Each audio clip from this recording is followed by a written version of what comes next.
درود یکسان طلا به نام خداوند بخشاینده و مهربان. سلامونه درنو زده کوونکو، سلام شاگردان عزیز. په دې هیله چې ټول روغ رمټ اوسئ به امید ازي کې همیتان صحت و سلامت باشین. ګرانو زده کوونکو، موږ په شپږم ټولګي کې ما در صنف ششم شپږم لوست ولوستل. درس ششم را کار کردیم و خواندیم. چی ملی یووالی و وحدت ملی بود. موږ ملی یووالی و پیژندل، وحدت ملی را شناختیم. دا چې یووالی د بې اتفاقی ضد دی. موږ او تاسې باید له یو بل سره اتحاد او اتفاق ولرو. او ښایسته او ښکلی شعر د ګل پاچا الفت و چې ومو لوستل. په همدې ترتیب سره د متین او حمید محاوره و محاوره حمید و متین بود چې دا مو هم زده کړه، ایره هم یاد گرفتیم. نن ډېر ښایسته لوست لرو. امروز بسیار درس مقبول را داریم چې د چا په هکله دی؟ در مورد کیست؟ مور او پلار، مادر و پدر، مادر جان و پدر جان. د دې په هکله موږ او تاسې درس لرو. در مورد اینا درس داریم. وګورو چې څه یې راته ویلي دي، ببینیم که بر ما چی را گفته، څه یې راته زده کړي دي، چی را یاد داده و موږ باید څه کارونه وکړو و ما باید چی کارهایی را انجام بدیم. نو په دقت سره غوږ ونیسئ، پس به دقت گوش بگیرید تر څو دغه لوست زده کړئ تا که درس یاد بگیریم.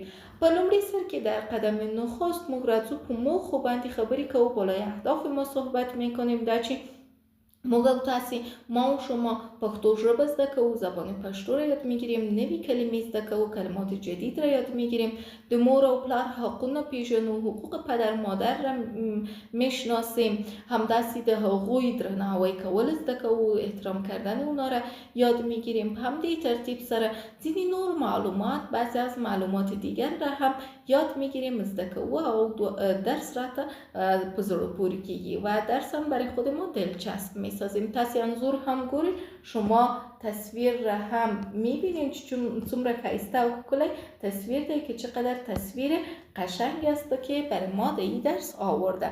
نو پام وکړئ، پس توجه کنیم چې دغه لوست زده کړو که این درس با هم یاد بگیریم. وم لوست، وم هفتم لوست درس هفتم. مور او پلار، مور مادر او و پلار پدر، مادر و پدر. در فارسی چی میگه؟ پدر و مادر. در پشتو چی میگه؟ مادر و پدر. درست است، هیچ تفاوتی نداره. مور مادر، پلار پدر. موخه، هدف د متن سم لوستل، درست خواندن متن، لیکل، درست نوشتن متن، د مور او پلار په حقونو پوهیدل، فهمیدن به حقوق پدر و مادر او په شاگردانو کې و د شاگردان د مور او پلار درناوی کول، د روحیه پیاوړتیا.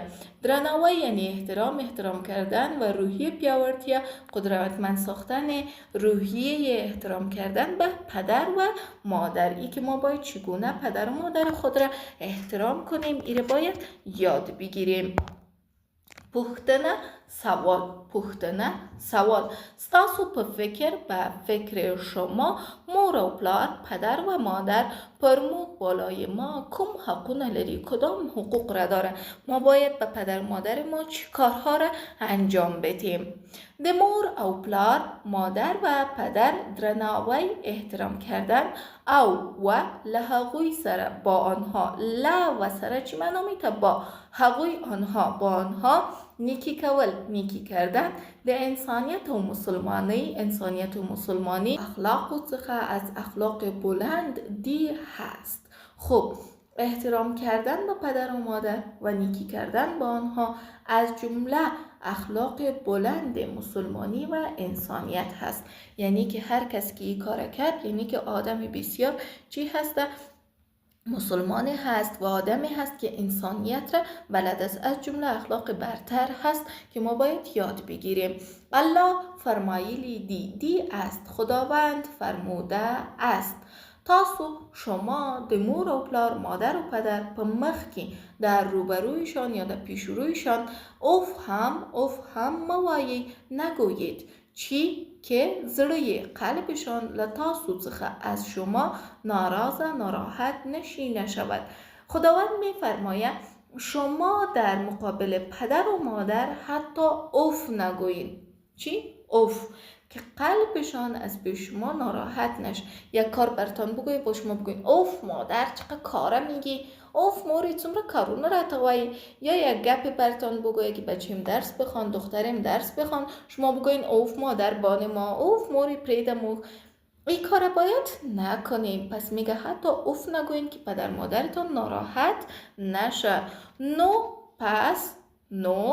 پس ما باید لحقو با آنها طولو همه عملون و اعمال جلوگیری وکړو کنیم. پس ما باید از تمام او اعمال جلوگیری کنیم، یعنی تمام او اعمال را انجام ندیم چی که دوی اینها خفگی سبب کی می شود، که سبب خفگی اینها میشه. سبب خفگی کی؟ آفرین، پدر و مادر. همدارنگه همین قسم رسول الله، رسول خداوند، مور و پلار، مادر و پدر په اړه در مورد داسی فرمایي چنین میفرماید.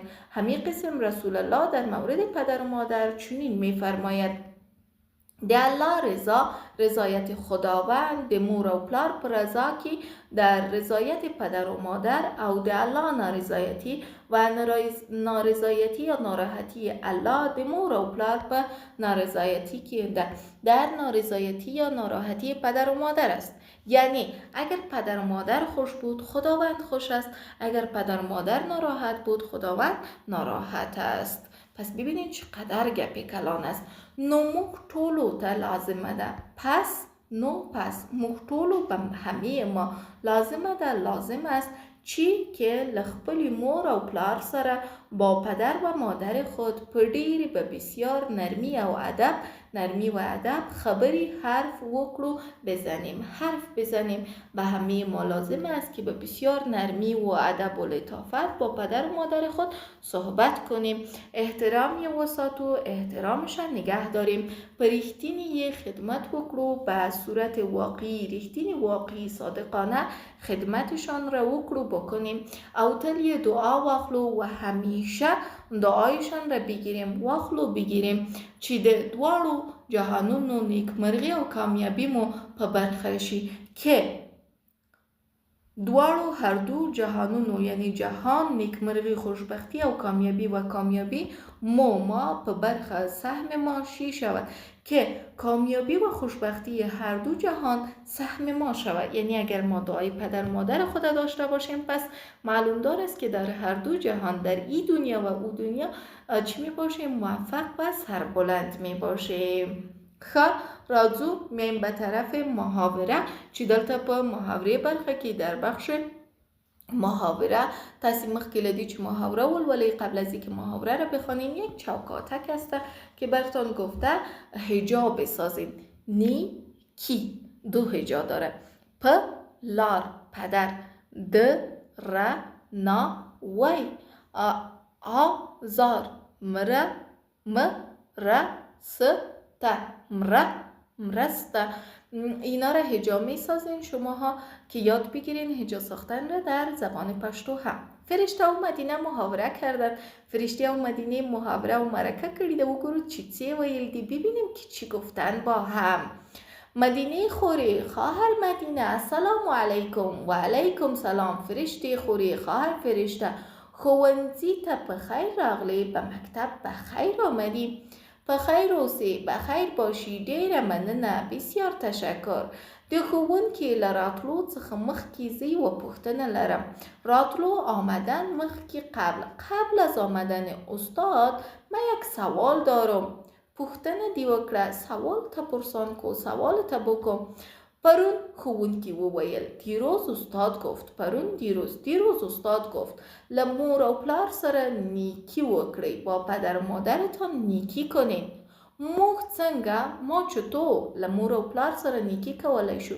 با پدر و مادر نیکی کردن میتونیم. پدر و مادر خو کلان هستن، ما چطور کتشان نیکی کنیم؟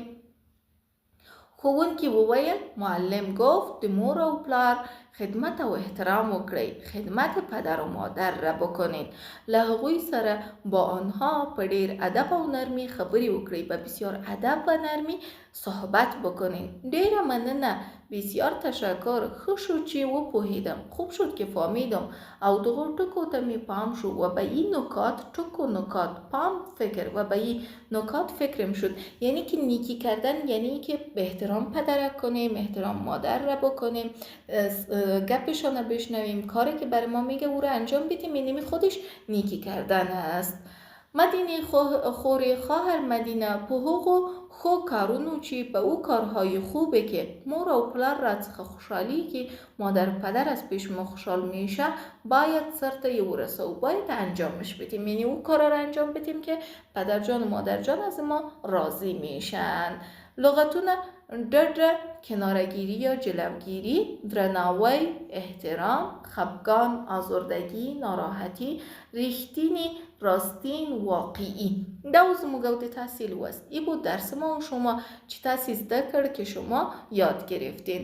موږ او تاسې مور او پلار وپیژندل، ما و شما پدر مادر را شناختیم، د هغوی حقونه مو هم وپیژندل، حقوق اونا را هم شناختیم. دا چې مور او پلار څوک دي، دا چې مور و پلار سره باید څه ډول چلند وکړو، دا چې الله څه ویلی دی، خدا چی گفته، رسول الله څه ویل دی، رسول خدا چی گفته، په دې حق باندې پوه سو، په این مورد فهمیدیم. نو که چیرته پوښتنه لري، پس اگر سوال دارین، کوم نظر لري، وړاندیز لري، نظر و پیشنهاد دارین، یا هم د مور او پلار په حق مو غواړئ څه ولیکئ، یا هم در مورد پدرجان و مادرجانتان میخواین چیزی بنویسین، کوم یاد لیکي، خاطره لیکي، کدام خاطره و یادتان را میخواین بنویسین، تازه بکنین، لما سره په کومنت کې شریک کړئ، با من در کومنت شریک بسازین ترڅو زه هم هغه ولولم تا که من هم اونا را بخوانم او خوند ترې واخلم و ازش لذت ببرم. ډیره مننه، بسیار تشکر. تر بیا چې راځم تاسو ته نوی لوست وړاندې کوم، درس جدید را براتان آماده میکنم. تاسو په لوی څښتن تعالی سپارم، شما را به خداوند یکتا میسپارم. ښه و آباد اوسئ، شاد و خوشحال باشین. به خدای پامان.